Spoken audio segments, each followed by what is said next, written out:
ఈ పిల్లలతో ఈ వేసవి సెలవుల్లో చాలా జాగ్రత్తగా ఉండాలండి. ఎందుకు చెప్తున్నానంటే నిన్న విజయనగరం దగ్గర ద్వారపూడి అనే గ్రామంలో ఒక విషాదకర సంఘటన చోటు చేసుకుంది.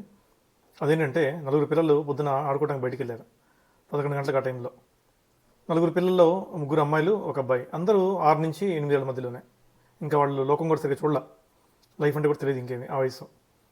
సో వాళ్ళు వెళ్ళి ఆడుకోవడానికి రాలే ఇంటికి తిరిగి.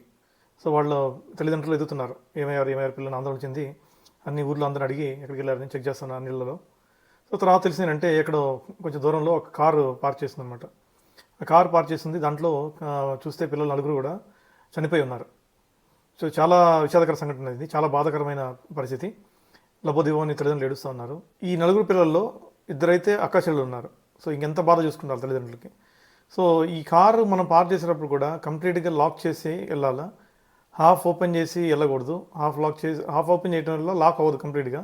సో ఈ పిల్లలు తెలియక ఏమైందంటే వెళ్ళి ఎక్కేస్తారు. ఎక్కినప్పుడు టక్కన లాక్ అయిపోతుంది, ఆటోమేటిక్ లాక్. ఆ పిల్లల్ని మనం తిరిగి తీసుకురాలేము. ఆ తల్లిదండ్రులు పడే శోకాన్ని మనం ఓదార్చలేము, వాళ్ళ బాధని.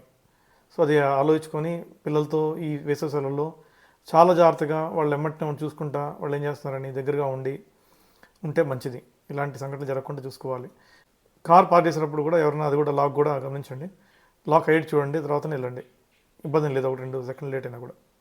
Thank you for watching my channel. Bye.